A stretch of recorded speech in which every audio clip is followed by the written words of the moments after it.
Welcome back to All This Math. This is Professor Parker, and we're doing another trigonometric equation, or we're solving another trigonometric equation today. All right, so let's take a look at what we have. We have 2 times the sine of x squared minus 3 times the sine of x equals -1. All right, when I first look at this, I see this as a quadratic trinomial, All right. Now, I know that because I've had a lot of practice with these, but in case you haven't, think about it like this. What if you had 2x squared minus 3x equals -1? Think about it like that. Think about this, visualize this, and then think about how different this original equation is from this. All right? Imagine that wasn't a sine x squared or sine of x squared, and that wasn't a sine of x. This was just an x squared, and that was just an x. All right? Just imagine, right? So you would do it the same way. You would approach it the same way. So what I'm saying is let's move this -1 to the left-hand side of the equation, right? So we got 2 sine squared of x minus 3 sine of x plus 1 equals 0. Why is it plus 1? It's plus 1 because when it was on the right side, it was -1. When it moves to the other side of the equation, now the sign changes. Don't forget to change the sign, all right? Or you can think of it as doing plus 1 and plus 1. Plus 1 on the right side, plus 1 on the left side. Plus 1 gives you the 0. Plus 1 on the left side gives you that, plus 1, all right? Now, how would I factor this? Always try to factor. Factoring is your friend. Make sure you know how to factor. All right, that's why you spent time in Algebra 1 and Algebra 2 factoring so much, hopefully. All right, so I'm factoring, right? So I'm gonna set up my 2 parentheses. And hopefully this is factorable. But actually, I already know it is factorable, right? So 2 sine of x times sine of x. Because remember, what happens is when we factor using this method, this kind of like reverse FOIL method, or factoring a quadratic, because the exponent 2, trinomial, because it's got 1, 2, 3 terms, right? Especially when the -1 comes over. We're going to have 2 binomials. So we got 1, 2, 3, 4. All right? And then we're going to have 1 and actually -1 and -1. Now, how does that work, and how do I know that works? That works because we kind of just use trial and error, because we want factors of the last term that will go in the last slots. So it would either be +1 and +1 or -1 and -1. But we also need factors of the first term. So it's going to be 2 sine of x and sine of x. Or it could be sine of x right here and then 2 sine of x right here. And then you kind of just got to do the FOIL method to see which way, like which arrangement is going to work, is going to make it work out so that you would end up with what you started with. Now, if I do FOIL real quick, like I'm going to do right now, I'm going to do FOIL verbally. 2 sine of x times sine of x is where you get 2 sine squared of x, right? Because sine times sine is sine squared of x. Then the outers, that gives you -2 sine of x. That's the product of the outers, -2 sine of x. Then the inners gives you negative sine of x. What's -2 and -1? -3. -3 sine of x. Then the last, -1 times -1 is +1. So this is equal to this. So we got to know how to factor, right? We got to know how to factor. Because basically it's kind of like this, right? We could have thought of it as 2x squared minus 3x plus 1 equals 0, right? Remember I wrote this? And then I could just factor that. 2 binomials, 2x here, x here, -1 here, -1 here. Now, in case you're wondering a little, how do I know that? How do I know that? I know that just because I've done thousands and thousands of these problems over the past 30 years. For real, for 30 plus years, for real.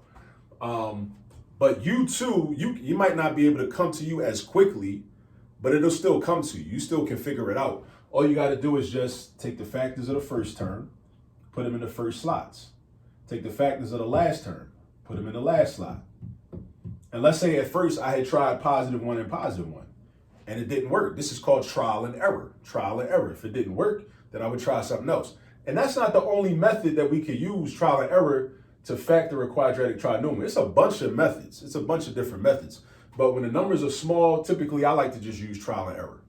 All right, but there are other methods, and I got other videos on the channel that show how to factor quadratic trinomials when the lead coefficient is not a 1, because that's important too. The method you use will be dictated by what the lead coefficient is. If the lead coefficient is a 1, it's a little more straightforward. If it's any number greater than 1, or like less than 0, either less than -1 or greater than +1, then it's a little more tricky. All right, and but you could always use trial and error. All right, so now we got a factor here and a factor here. Now that we're in factor form, now we can set up equations, right? We can set up equations. So I could do 2 sine of x minus 1 is equal to 0. So I take each factor and I set it equal to 0. I take each factor and I set it equal to 0. And then I go over here and I got sine of x minus 1 is equal to 0, right? So now I want to solve for x. So first thing I'm going to do, I'm going to get rid of this -1, +1 on the left, +1 on the right. Boom, boom. Then I got 2 sine of x is equal to 1. Then I want to get rid of the 2. I want to get rid of the 2. So I'm going to do the opposite of multiplication, because this is 2 times the sine of x. Opposite of that is division. Divide by 2, divide by 2. Boom, boom. Sine of x is equal to 1/2. All right, so then I'm looking for the angle that has a sine of 1/2. The angle that has a sine of 1/2. And I swear I should know these. I always forget these. But it's okay if I forget, because I have my trigonometric ratio table right here, right? So what angle has a sine of 1/2? That is pi/6, of course, 30 degrees. Yeah. So, x is equal to pi/6. Now, I forgot to write that the interval was from 0 to 2 pi. All right, so does anything else have an x value of pi/6? So, okay, think about the unit circle. Don't forget that in the unit circle, the mnemonic device that your teacher might have taught you, all students take calculus, meaning in the first quadrant, all the trig ratios are positive. In the second quadrant, only sine is positive. In the third quadrant, only tangent is positive. In the fourth quadrant, cosine is positive. All right, so this is sine. Sine is positive 1/2. So that means that the sine is, the angle that has a sine of 1/2 is pi/6. But then in the second quadrant, there's an angle that has a sine of 1/2, which is an angle that has a reference angle of pi/6, which is 150 degrees, which is 5 pi/6. 5 pi/6. Right? Now, sine, the sine values are negative in the third quadrant and the fourth quadrant, because only tangent is positive in the third quadrant, only cosine is positive in the fourth quadrant. So in the third quadrant, if it's not tangent, it's negative. So that means sine and cosine are negative in the third quadrant. We have a positive 1/2. So our angle is not in the third quadrant. In the fourth quadrant, only cosine is positive. So that means that sine and tangent are negative in the fourth quadrant. So therefore, we got positive 1/2. So it ain't gonna work. So only in the first and the second quadrant are we good. So pi/6 and 5 pi/6. Then we go to this factor and this equation based on this factor. So I'm gonna solve for x over here too. So now I'm gonna do +1 on the left, +1 on the right. They cancel out. Sine of x is equal to 1. Now I'm looking for the angle that has a sine of +1. The angle that has a sine of +1. Now the angle that has a sine of +1 is pi/2, because that's the y value, right, on the unit circle. Sine of +1, yeah, pi/2. So x is equal to pi/2. X is equal to pi/2. All right. Yeah, that's right on the y-axis. That's this right here. That's this angle. That's this right angle, this 90-degree angle. That's pi/2. So these are 3 solutions, right? I kind of want to check to make sure, like I know pi/6 is good, I know that. I want to check to make sure 5 pi over 6 is good. So let's do that. Let me check this. Let me check to make sure 5 pi over 6 is good. So I got 2 times sine squared of 5 pi over 6 minus 3 times sine of 5 pi over 6. Wherever I see an x, I replace it with my answer. Equals -1. So what angle has a sine of 5 pi over 6? Or what is the sine of 5? No, what is the sine of 5 pi over 6? So the sine of 5 pi over 6, if I go to my unit circle, right? I look for 5 pi over 6. I look for the coordinates of 5 pi over 6, and sine is the y value of the coordinates. Cosine is the x value of the coordinates. Again, cosine is the x value of coordinates. Sine is the y is the sine of the sine is the y value of the coordinates. So I'm looking for the sine of 5 pi over 6. So I find 5 pi over 6, and the sine value is 1/2. So I got 2 times the sine of 5 pi over 6 is 1/2. So I got 2 times 1/2 squared minus 3 times 1/2 equals -1. Now the sine of 5 pi over 6 is 1/2. How do I know that? Again, I go to my unit circle. I find 5 pi over 6, and I look for the y value of the coordinates, because every angle on the unit circle has coordinates where one of the rays from the angle touches the circle itself. And the point where the ray from the angle touches the circle itself has coordinates. It's got an x value and a y value. So the sine of 5 pi over 6 has a y value of 1/2. That's why I put the 1/2 right here. Same thing with sine of 5 pi over 6. Again, it's still 1/2, right? Then I do my math.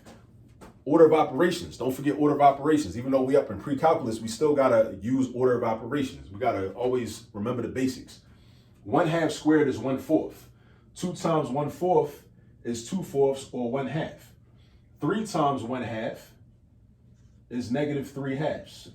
So the question is 1/2 minus 3/2 equal to -1? This is -2/2. So is that equal to -1? Yes, it is. -2 divided by 2 is equal to -1. So I was just a little bit sketchy and worried and concerned about that. Was 5 pi over 6 a good answer? I already know pi over 6 is a good answer. I know we straight with that. But I was just worried about 5 pi over 6. And pi over 2 should be good as well. Yeah.